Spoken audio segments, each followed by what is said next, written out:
Hello, today I just want to show you something fairly short, and that's how to get audio into Blender, which then you can manipulate and key to, and then I'll show you the settings I like to use to export it out. I'm sure there are better settings, but this was just to get you started, so you can export it out and share it online. So I'll be using this water tutorial scene file, and let's begin. So right off the bat, what I like to do is just scan to see if I have a tab here with video editing, because that's usually where I like to dump my video files into. You could also create another window here. It's just because I have this like really weird workflow, but let's keep everything in one screen for now. So I'm going to look for a video sequencer. So that'll be when you click on the icon here, it's the video sequencer. We'll click on that.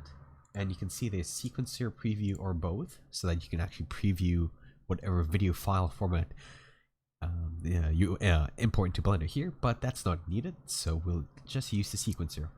Now, this is the same timeline as both, but this one is mainly for clips you put in.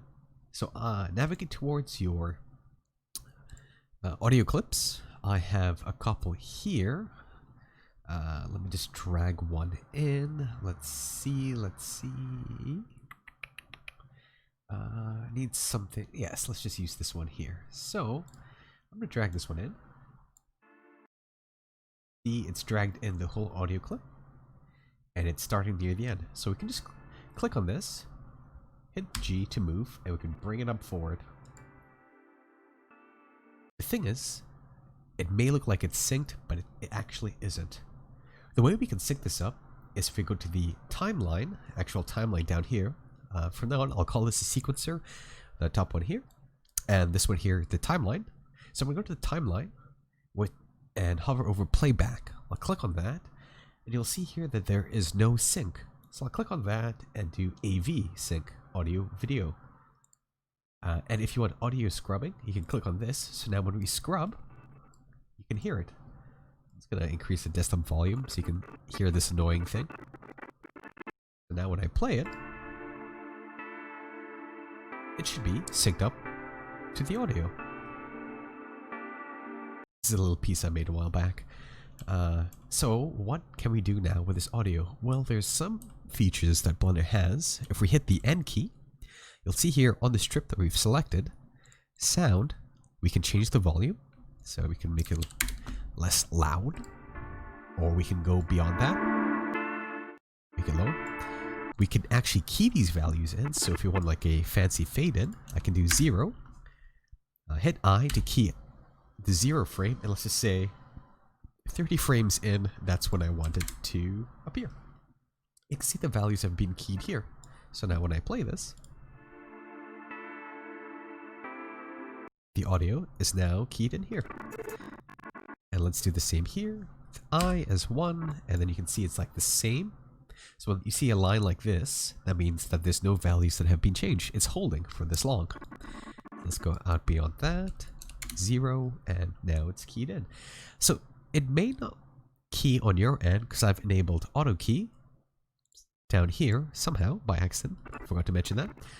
But you can toggle this on. So anytime you move something, I'll do a quick example here. It's now automatically keyed this.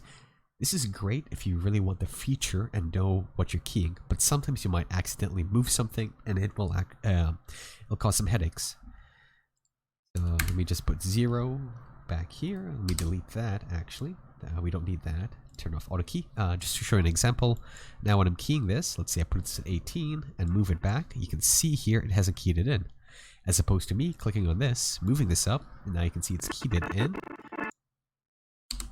So let's delete that again. So we've created a fade in and fade out. What else can we do? Well, there's also a pitch thing here. So if I start lowering, don't want to lower it because the key, but here, you can see.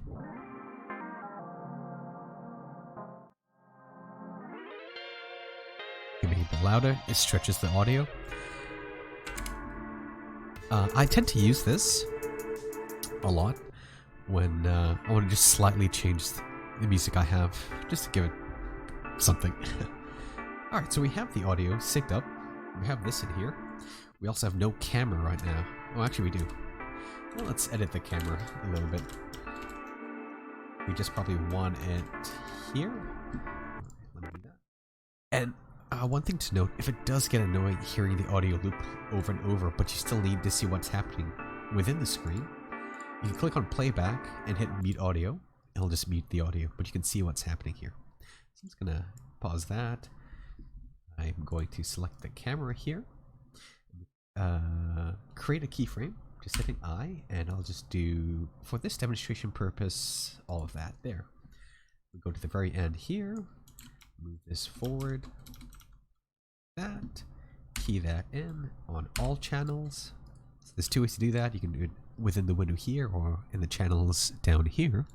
So now, when we play this, I'm just going to unmute the audio in playback and play.